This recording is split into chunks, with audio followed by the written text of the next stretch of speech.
Que a doce paz do nosso Senhor e Salvador Jesus Cristo esteja superabundando em sua vida, no seu lar, em sua família. Gostaríamos de refletir nessa noite sobre o tema, que é uma interrogação. Ainda tendes fé? E para embasar esse tema, gostaríamos de ler um texto das Sagradas Escrituras, registrado no Evangelho narrado por Marcos, capítulo 4, apenas o versículo de número 40.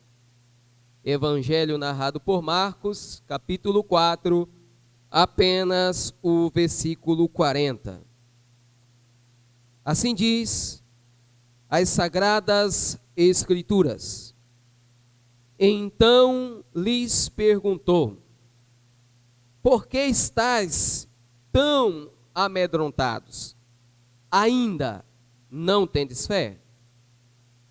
Eterno Deus, soberano Pai, em nome de Jesus, louvamos e engrandecemos o teu nome. Somos gratos por tudo aquilo que o Senhor nos permitiu viver até o dado instante, pelos louvores que entoamos, a adoração que dedicamos, pelo momento especial de intercessão, pela nossa nação, pelo nosso povo. E nesse momento, em oração, nós te pedimos, pela palavra que será ministrada. Peço mais uma vez, que o Espírito Santo nos direcione, que o Espírito Santo ilumine a nossa mente, para que tudo que venhamos compartilhar, para que tudo aquilo que venhamos falar, não seja algo propriamente meu, mas que seja teu, Senhor. Pois nós entendemos que o Senhor conhece cada pessoa que está nos acompanhando. O Senhor conhece os anseios, o Senhor conhece as necessidades. E sei, Deus, que a tua palavra é poderosa para suprir cada anseio, cada necessidade. Essa oração, esses pedidos são feitos em nome de Jesus, aquele que vive e reina para todo sempre. Amém. Glória a Deus. Assim inicia a narrativa do capítulo 4 do Evangelho segundo São Marcos. Marcos 4, verso 1. De novo, Jesus começou a ensinar à beira-mar. E aglomerou-se perto dele tão grande multidão, que ele teve que entrar e sentar num barco que estava no mar. E todo o povo ficou em terra, à beira-mar. A narrativa de Marcos 3, verso 7, justifica a expressão de novo ou novamente. Encontramos em Marcos 3, verso de número 7, a informação de que Jesus se retira com os seus discípulos para a beira-mar e uma grande multidão da Galileia se concentra para ouvi-lo.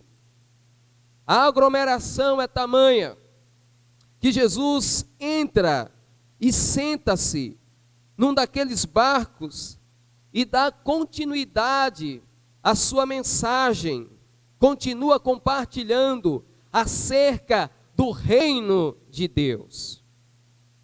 As horas se passam e o pôr do sol chega. Jesus dá uma ordem, um comando aos seus discípulos, no versículo 35, tarde, naquele dia, Jesus lhes disse: passemos para o outro lado.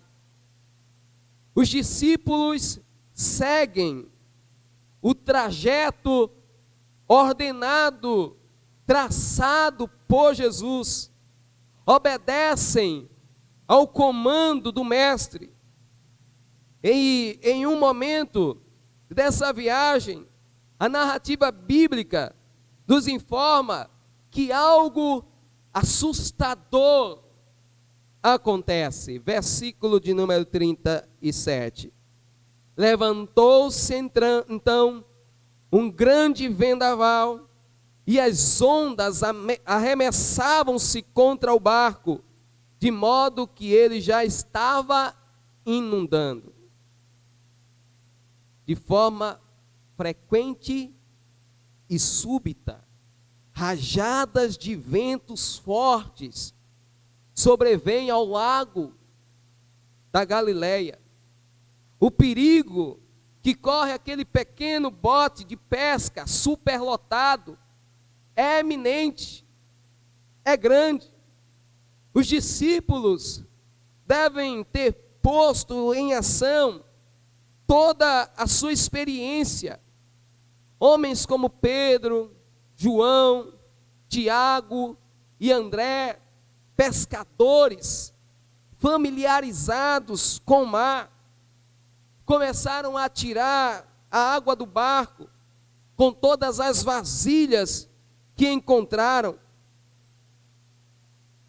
Mas quanto mais se tirava água daquela pequena embarcação, quanto mais se tirava água do bote, mais água entrava por conta das altas ondas e dos ventos fortes.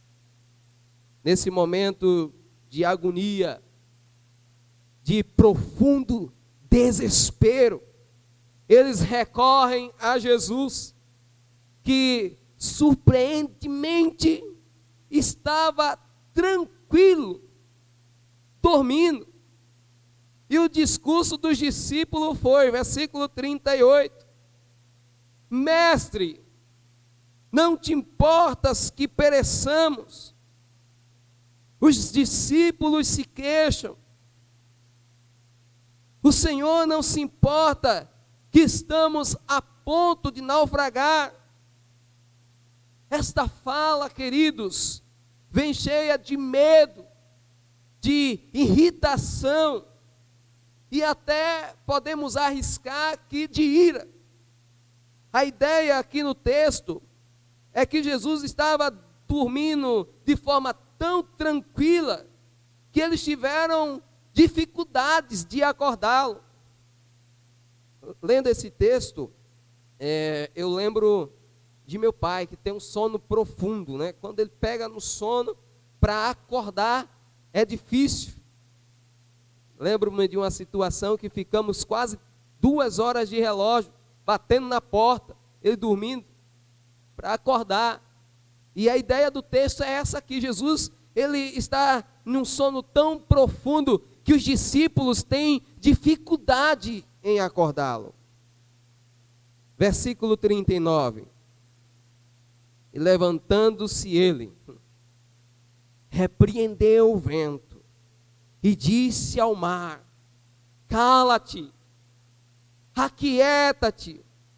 E o vento cessou e fez grande calmaria. Louvado seja o Senhor nosso Deus.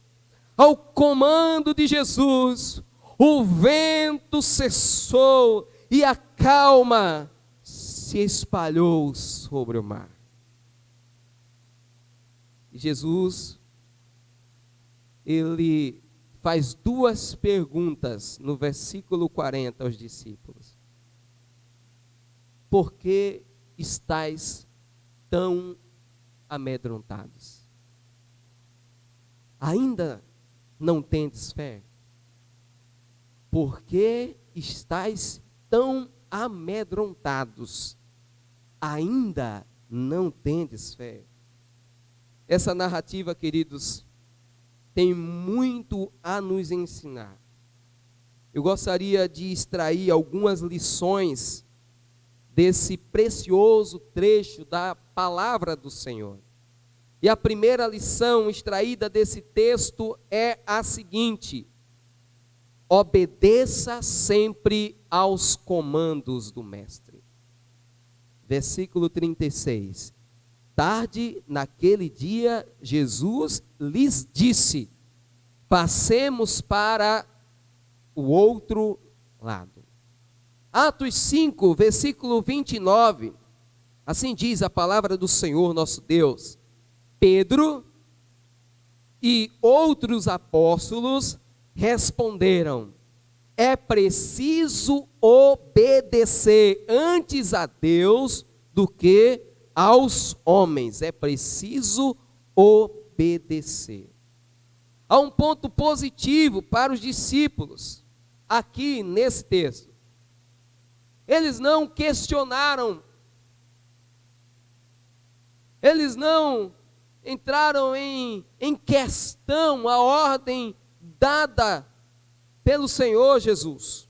Jesus disse: passamos para o outro lado, e eles prontamente entraram no barco e seguiram. Mesmo quando ao nosso entendimento não exista lógica, mesmo quando não compreendemos, precisamos obedecer. O patriarca Abraão tem muito a nos ensinar sobre obediência. Primeira atitude de Abraão, que eu creio que é didática com relação à obediência, foi responder de forma positiva ao chamado. Abraão, sai da sua terra, da tua parentela, para uma terra que eu lhe mostrarei. Abraão prontamente respondeu positivamente ao chamado de Deus. E aqui vale uma pequena, grande ressalva, observação. Abraão obedece a uma ordem de um Deus desconhecido. Abraão não conhecia Deus, mas mesmo assim ele obedeceu. A segunda cena em que nós extraímos da vida desse homem uma profunda obediência é quando Deus lhe pede o seu filho Isaque.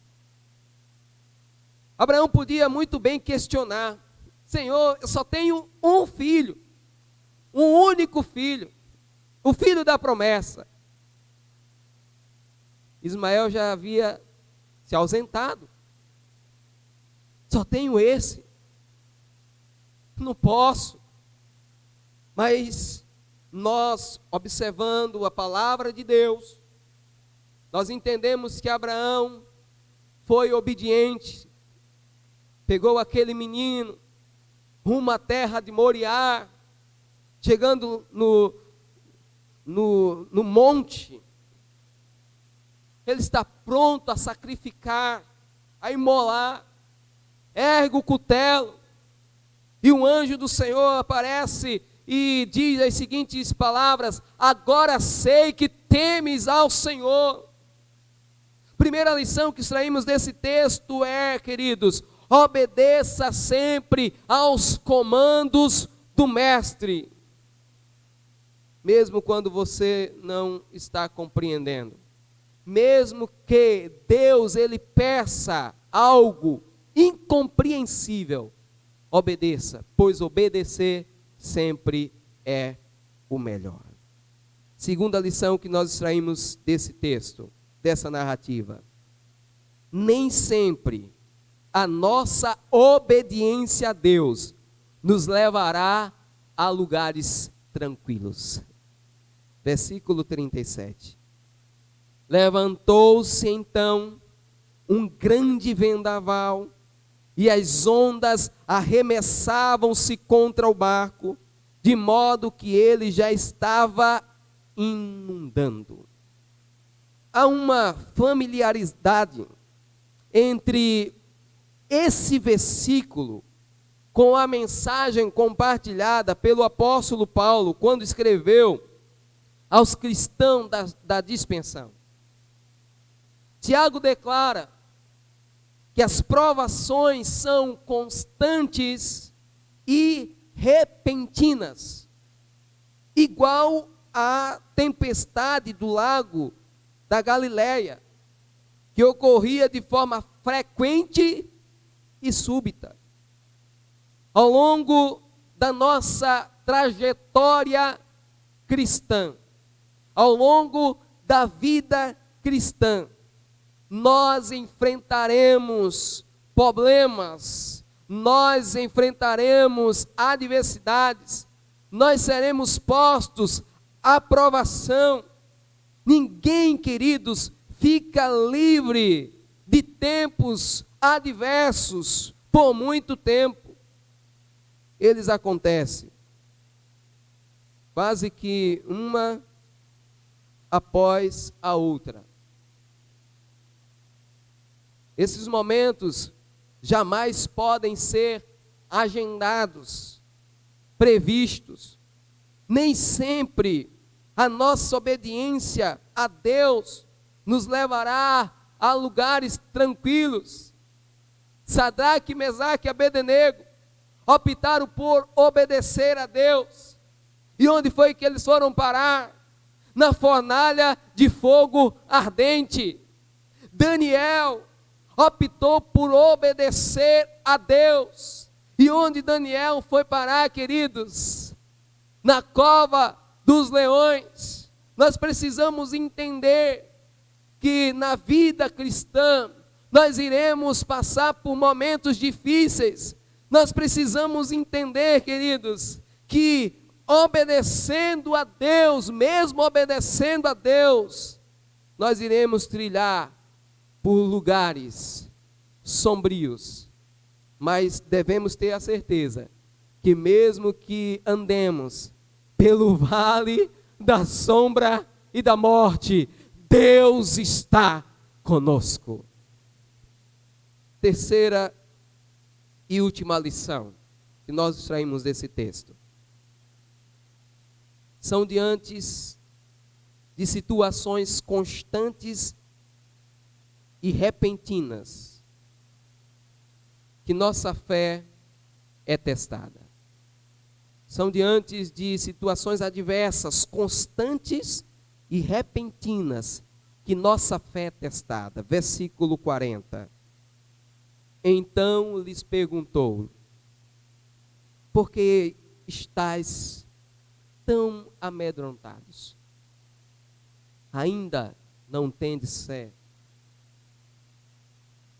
Depois de sobrenaturalmente, depois de forma sobrenatural, trazer bonança, repreender os ventos fortes e a bravura do mar, Jesus questiona, argue os discípulos: ainda não tendes fé? A fé que os discípulos não mostraram é a fé que poderia dar resposta ao medo. Que tipo de fé é essa?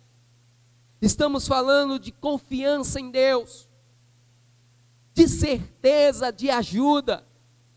Estamos falando de segurança em Deus. É impossível que tal fé não estivesse ligada com a própria pessoa de Jesus, visto que Jesus ainda estava em serviço, fazendo o que o Pai lhe ordenara, no poder do Espírito Santo. As forças da natureza certamente não poderiam ser capazes de destruí-lo, de paralisá-lo. Lembram da palavra do Senhor aos discípulos, do comando do Senhor aos discípulos? Passemos para o outro lado. Se Jesus disse que chegaria ao outro lado, eles não deveriam duvidar. Se Jesus disse, passemos para o outro lado, era certo, com toda certeza, eles iriam chegar ao outro lado do lago. Jesus tinha uma missão, queridos. Jesus tinha uma missão a cumprir, e nada e ninguém poderia impedi-lo, nem ventos fortes, nem tampouco a bravura do mar. Aleluia! Deus personificado, Jesus Cristo, iria chegar ao outro lado, e os discípulos deveriam crer em sua palavra. A pergunta que cabe a cada um de nós nessa noite é: ainda não tendes fé?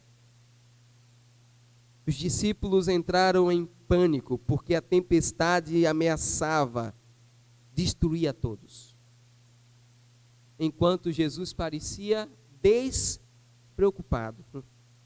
A tempestade que eles enfrentaram era manifesta no mundo físico, mas existem outras. Pense na tempestade em sua vida, nas circunstâncias, nas situações que estão lhe trazendo grande ansiedade, temor. Você tem perdido o sono. Quaisquer que sejam suas dificuldades, você hoje tem duas opções. A primeira delas, pode afligir-se e supor que Jesus não se importa com você. E a segunda atitude, você pode confiar, você pode crer, você pode depositar a sua fé no Jesus que acalmou os ventos fortes e que deu ordem ao mar bravio. E é interessante que esse texto, o capítulo 4 de Marcos, termina os discípulos agora apavorados, não com o mar bravio, não mais com os ventos fortes, mas apavorados, e dizia uns aos outros: quem é este que até o vento e o mar lhes obedecem? Esse é Jesus Cristo, e Ele hoje quer mudar a sua vida. Hoje Ele quer acalmar o vento forte, hoje Ele quer cessar essa tempestade e trazer a tranquilidade à sua vida, a seu lar, à sua família. Basta você crer, basta você acreditar, basta você depositar toda a sua confiança em Jesus, e você glorificará ao nome dele, assim como os discípulos glorificaram. Nós iremos entoar mais uma canção ao nosso Deus. Após essa canção, nós iremos orar pela sua vida, interceder pelo seu lar.